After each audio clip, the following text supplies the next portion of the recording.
Boa tarde a todos. Começo por saudar todas as autoridades civis, militares, religiosas, todas as instituições, se me permitem, na figura dos três elementos da mesa. E como os elementos ao Presidente da Câmara Municipal, também um agradecimento do convite que me foi feito para estar aqui hoje, numa data tão importante, que de alguma forma marca também o arranque destas comemorações, um pontual para o próximo ano dos 900 anos do farol de Portugal. Muito obrigado. Bom, se eu tivesse o tempo todo deste mundo, ficaria aqui horas para vos falar sobre o tema que me proponho abordar, mas não. Tenho meia hora. E, portanto, estou a pegar no telemóvel, não esteja a esperar uma chamada, estou sem relógio, então vou controlar para o telemóvel.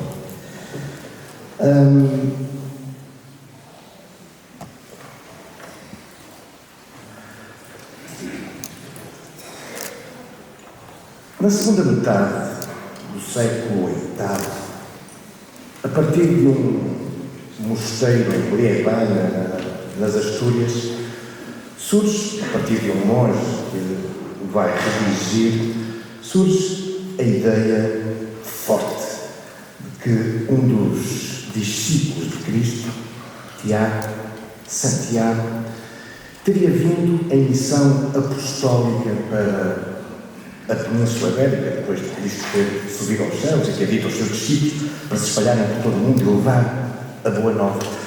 Este monge em Liébana, no século VIII, em verdade, antes dele nunca ninguém na Península Ibérica havia escrito tal coisa, mas ele defende então que Santiago tinha vindo logo no início da cristandade aqui para a Península e aqui tinha dado início à evangelização.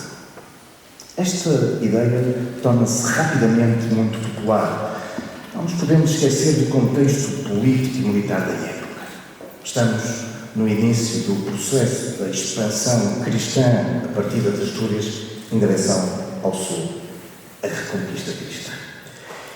E poucas décadas depois, por volta de 820, esta ideia vai ganhar ainda mais força quando a descoberta de um túmulo é associado a Santiago.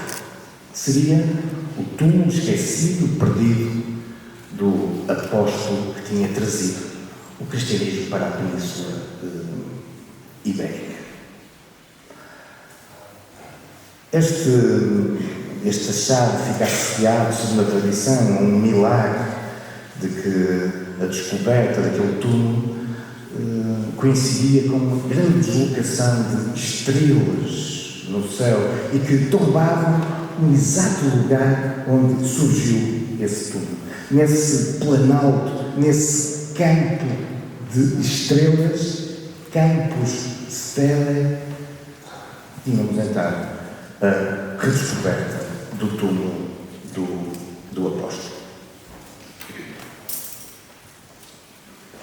E, a partir de então, muito rapidamente, temos documentos históricos que comprovam, a partir de 825, começa gente a correr a este campo de estrelas, este Compostela, para se abeirarem do túmulo do apóstolo.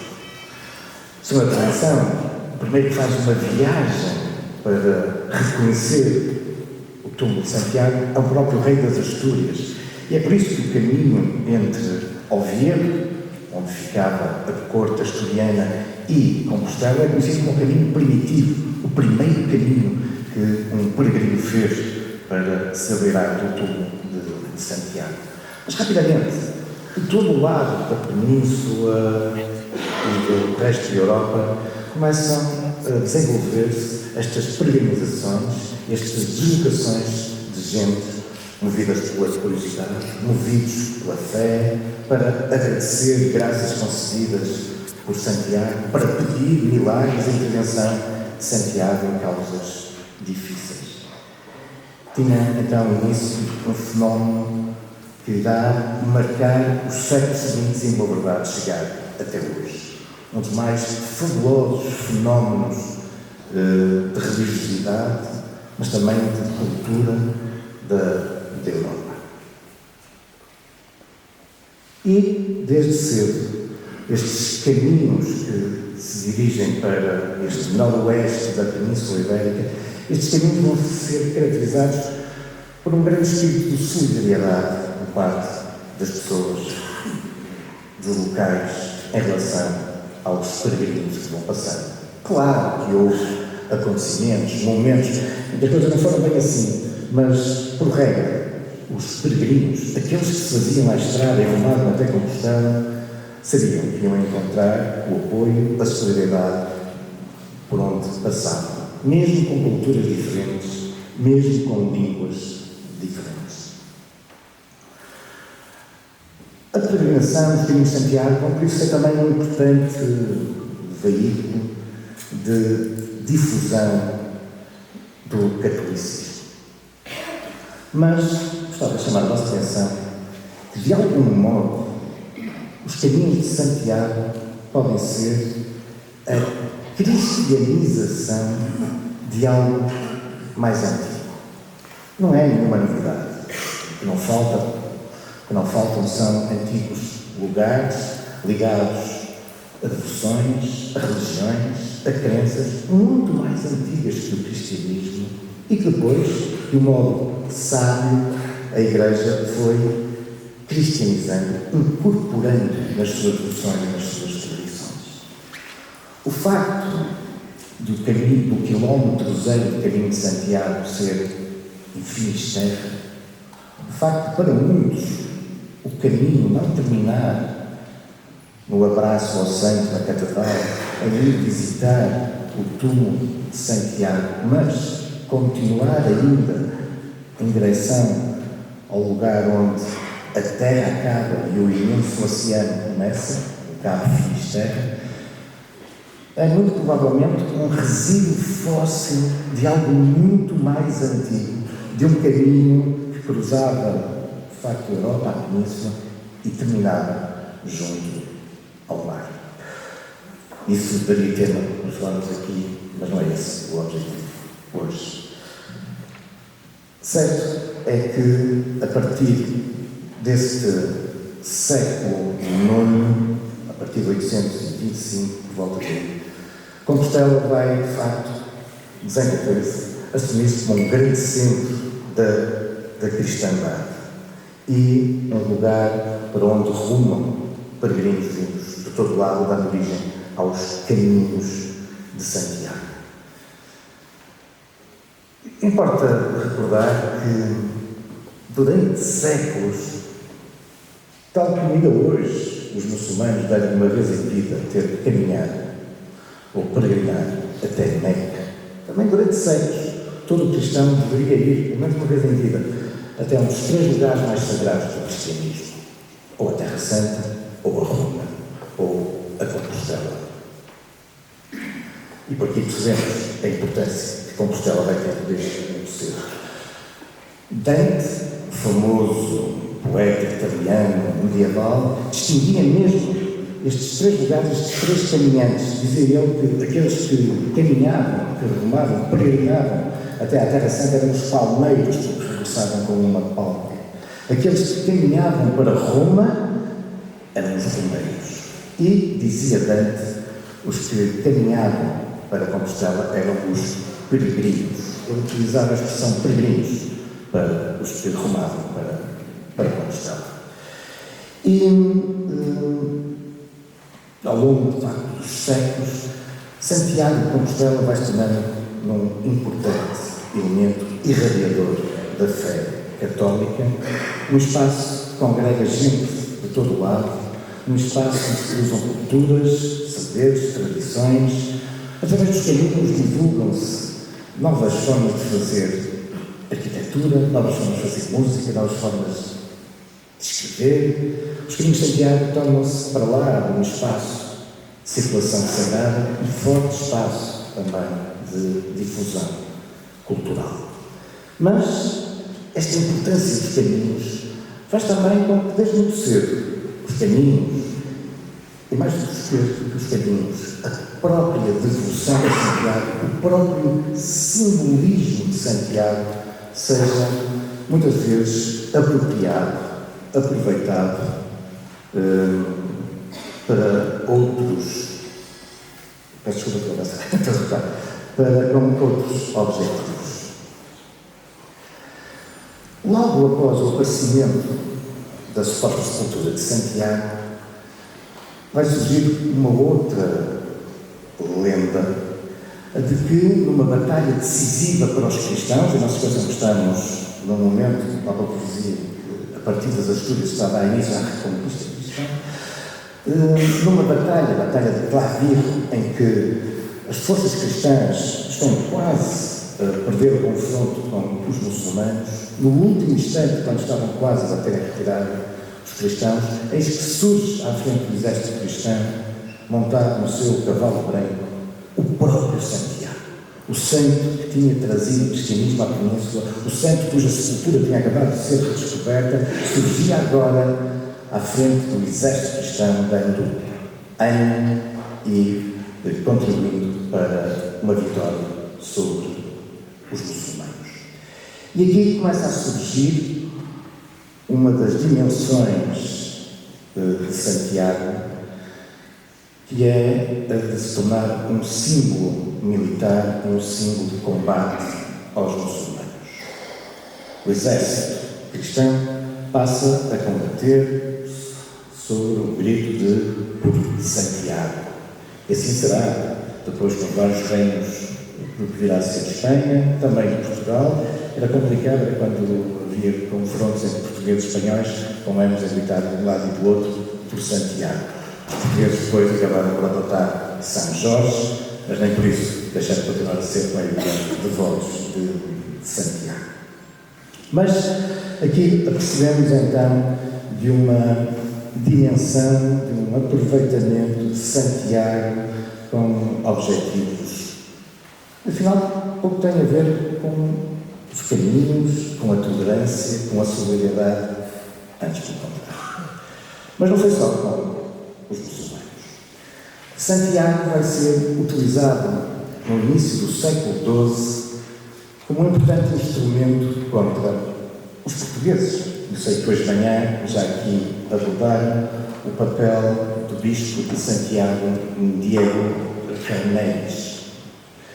Este bispo é o grande responsável, no início do século XII, ele foi bispo de Santiago entre 1101 e 1136, ele foi um grande responsável por uma importante divulgação dos caminhos, um importante implementador, como é a expressão, da devoção a Santiago, um dos grandes responsáveis pelo desenvolvimento da Catedral Românica e pregótica de Santiago. É uma figura incontornável, crucial, quando estudamos o fenómeno jacobeu, o fenómeno de Santiago. É um dos grandes impulsionadores da devoção de Santiago. Mas não podemos esquecer que a afirmação de Santiago se prende com uma outra dimensão política e, se quiser, também militar. A afirmação da Galiza, já agora deixem-me dizer, é Codex Calistino, para quem está mais familiarizado com estas questões dos caminhos de Santiago, da devoção de Santiago, sabem que uma das Bíblias datadas do século XII, onde está redigido muito da tradição, muito da geografia de Santiago e da origem dos caminhos, é o Codex Calistino, que é uma produção do século XII, apadrinhada por Diego Ramírez. Mas dizíamos, Ramírez está envolvido numa outra afirmação, a afirmação da Galiza em relação a Portugal, em relação ao comunidade portuguesa. O grande centro religioso do noroeste da Península Ibérica era, desde o tempo dos romanos, Braga. Aliás, era em Braga que Santiago, segundo a tradição, tinha sediado a sua igreja. E por isso, ainda hoje, O arcebispo de Braga se cultua o primaz das Espanhas, o primeiro das Espanhas, porque se na tradição, a primeira igreja católica, a primeira igreja fundada por Santiago tinha sido exatamente em Braga. Braga era o grande centro religioso, mas Calmiris vinha agora, face ao achar e à afirmação do corpo, das relíquias, nada mais ou menos do que um dos discípulos de Cristo. Calmiris vinha agora afirmar a centralidade, a importância religiosa de Compostela versus Braga. E não é só um confronto religioso, é um confronto político entre o reino da Galiza e o condado português, que passa, entre outras coisas, não vou repetir isso, porque vocês abordaram isso hoje de manhã, passa, entre outras coisas, por diante do Calmiris ter também ido a Braga e ter roubado as principais relíquias que existiam em Braga e podiam fazer concorrência às relíquias de Santiago. Os espanhóis devolveram as relíquias depois do Concílio Vaticano II, nos finais do século XX. E por esta época, contemporâneo de Diego Calmiris, na Galiza, temos no condado portugalense o desenvolvimento de um projeto crescentemente autonómico. Tinha-se iniciado com um casal, Dom Henrique e Dona Teresa.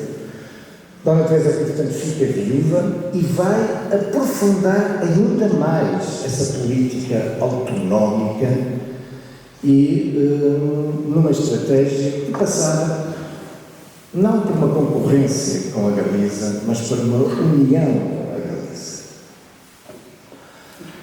Dona Teresa, que cada vez mais os historiadores portugueses, os medievalistas, não têm qualquer problema em assumir, como já tem aqui hoje assumido, não designada como condessa, mas como rainha.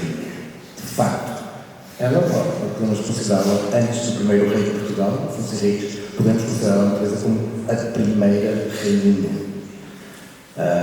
Seria tema para outra discussão, não vou por aí agora, mas a sua política autonómica, crescentemente independentista, diferencia-se, obviamente, da política que vai ser defendida pelo seu filho, aliado aos grandes senhores das beiras. Não estão interessados numa união com a Galiza, mas por deixar a Galiza de lado. E é isso que diferencia fundamentalmente Dona Teresa de Afonso Henriques. E é durante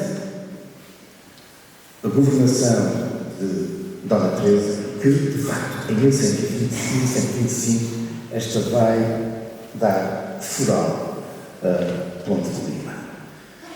Um momento crucial para a região e que nos vai recordar a importância estratégica de Ponte de Lima. Ponte de Lima é, de facto, um lugar que, desde épocas muito antigas, muito antes de Dona Teresa, se tinha assumido como uma ponte. E uma ponte, obviamente, entre a margem esquerda e a margem direita, mas uma ponte importante entre o condado portugalense e ou o que virá a ser o condado portugalense e o norte, e a zona mais a norte, a Galécia.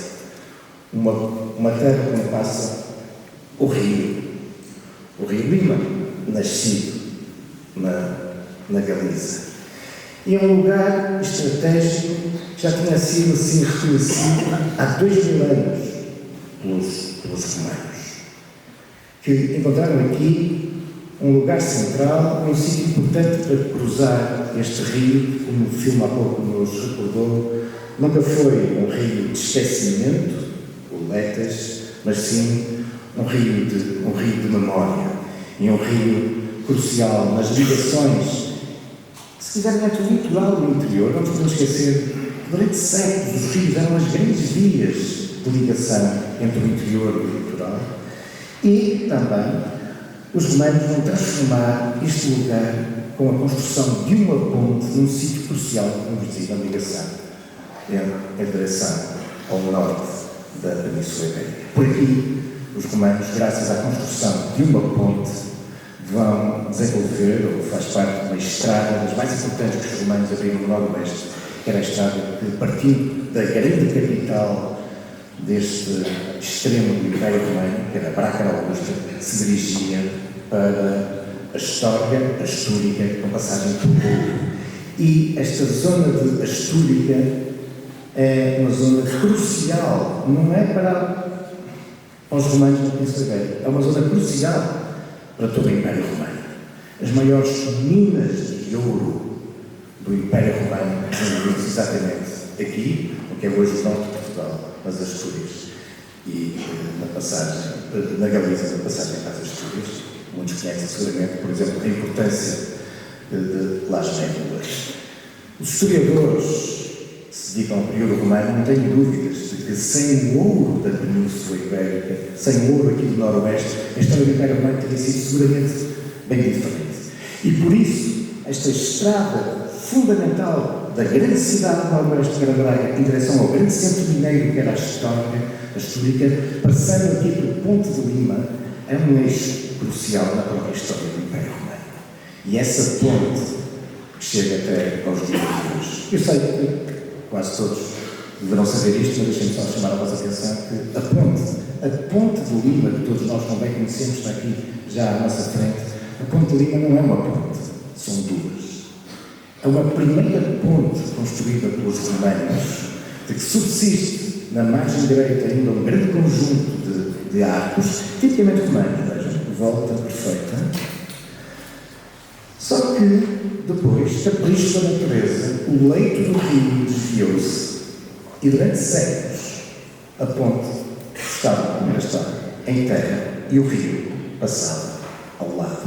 Mas, durante outros séculos, na sua origem, esta ponte foi, de facto, fundamental.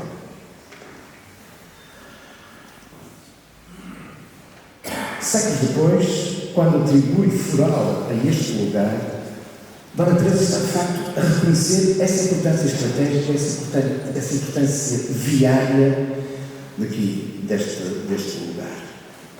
Mesmo que não tenha ponte. A ponte será prolongada 2 séculos depois, com o reinado de Dom Pedro I. É em 1362 que a ponte romana que estava em terra, a seco, vai agora prolongar-se com esta ponte gótica. Vejam que os arcos já são diferentes. Os arcos são esses quebrados que fazem parte agora da nova marca dos 900 anos. E temos então, de novo, uma ponte a cruzar o rio, reforçando ainda mais esta importância. Já vinha Dona Teresa, mas agora já não é preciso passar o rio a vau ou com barcas, agora, de novo, uma ponte permite a passagem do rio. A passagem para muita gente que faz as ligações neste Noroeste, incluindo, e reforça a importância contínua também desse ponto de vista, incluindo os peregrinos. De resto, com Dom Pedro vamos assistir não só à construção da ponte, mas também à construção das muralhas de Ponte de Lima.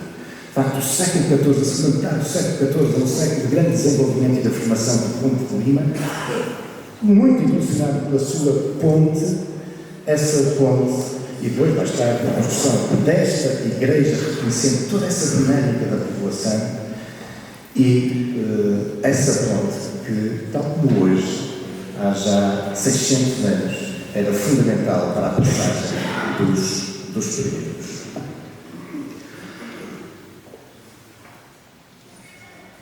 Mas, apesar da ponte, porque os rios têm sempre as suas dificuldades, os seus perigos, não era só no Rio Minho, como o filme há pouco nos chamava a atenção, também aqui em Ponte de Lima, à entrada da igreja, podemos ver uma imagem de São Cristóvão, o santo a quem os viajantes e os peregrinos pedem proteção para cruzar os rios. Este sempre foi um rio calmo, mas também muitas vezes perigoso. E por isso, a vau, de barco, ou mesmo com a ponte, é melhor encomendar os perdidos a proteção de São Cristóvão. E sim, esta ponte, a partir da sua reconstrução medieval no século XIV, torna-se incontornável no caminho português de Santiago rumo a Compostela.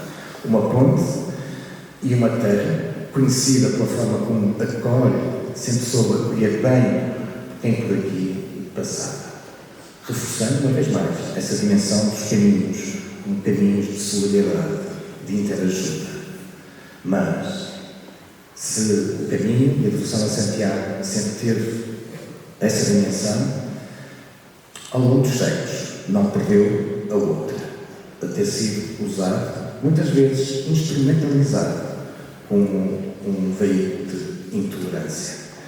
Vimos já que foi usado como um símbolo contra os muçulmanos, vimos que foi usado como um símbolo, como uma afirmação contra os portugueses, mas depois, com a expansão do Império Espanhol, agora já não há mouros, e o Santiago, no seu cavalo branco, o Santiago mata-mouros, transforma-se em Espanha e nas suas colónias na América, transforma-se, como podem ver aqui, neste esboço, num Santiago mata índios.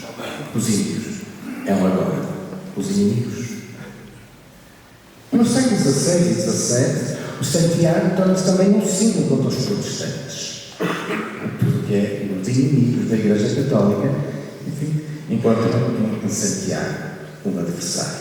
Esta é uma imagem de um concelho não muito distante aqui, mas no litoral, uma imagem que se encontra no Museu da Póvoa de Varzim e que, segundo a tradição, e a historiedade dá razão à lenda, neste caso, é uma imagem inglesa que, quando a Inglaterra se torna protestante e um fenómeno iconoclasta de destruição das imagens, contra a lenda que católicos secretos ingleses preferem tirar a imagem de Santiago ao mar em vez de a queimar, como eram obrigados. A imagem veio por aí a boiar e acabou por dar às costas da Póvoa de Varzim.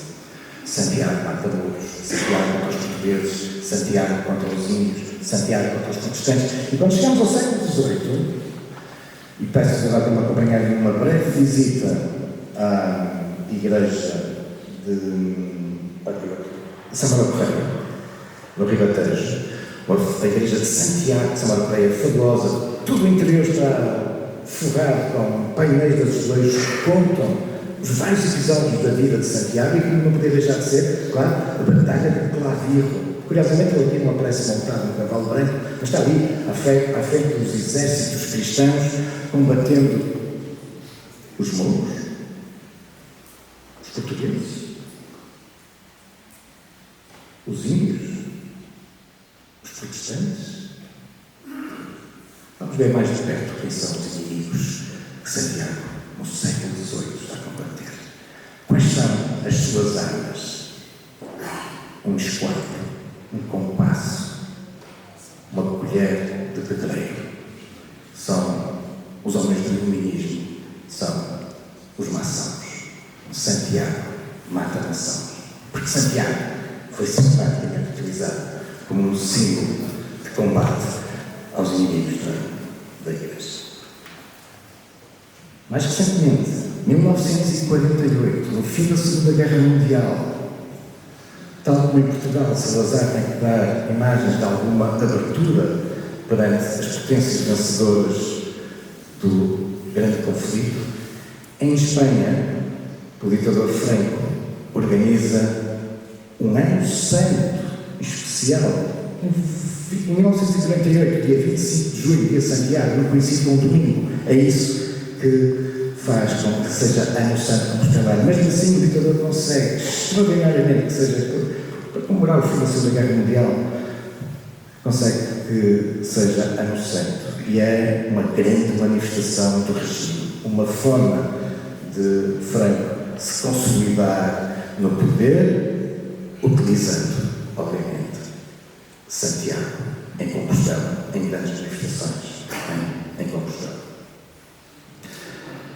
Mas, apesar destes aproveitamentos, estas instrumentalizações de intolerância, aproveitando Santiago, é que, apesar disso, ao longo dos séculos, os caminhos iam sendo trilhados por gente, como aqui disse, das mais diferentes culturas, nacionalidades, línguas, e em vez da intolerância, o caminho sempre foi marcado por um encontro dos homens, por um encontro solidário daqueles que, não com intolerância, mas com tolerância e solidariedade, foram cuidando dos seus irmãos que passavam à sua porta rumo da Compostela.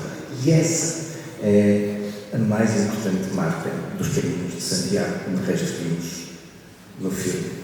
E por isso, nos anos 80, quando o Conselho da Europa começa a definir os itinerários culturais da Europa, o caminho dos romanos, o caminho dos cistercienses, os caminhos industriais, mas o primeiro de todos, o primeiro caminho que o Conselho da Europa classificou como o primeiro itinerário cultural europeu foi exatamente o caminho de Santiago, reconhecendo o papel importantíssimo ao longo de séculos e séculos dos caminhos de Santiago tiveram exatamente na difusão da cultura na Europa, na difusão das ideias religiosas, licenças religiosas, contribuindo, afinal, para a criação, desde épocas muito antigas, de um espírito de unidade europeia assente na tolerância e na convivência entre diferentes culturas, diferentes línguas.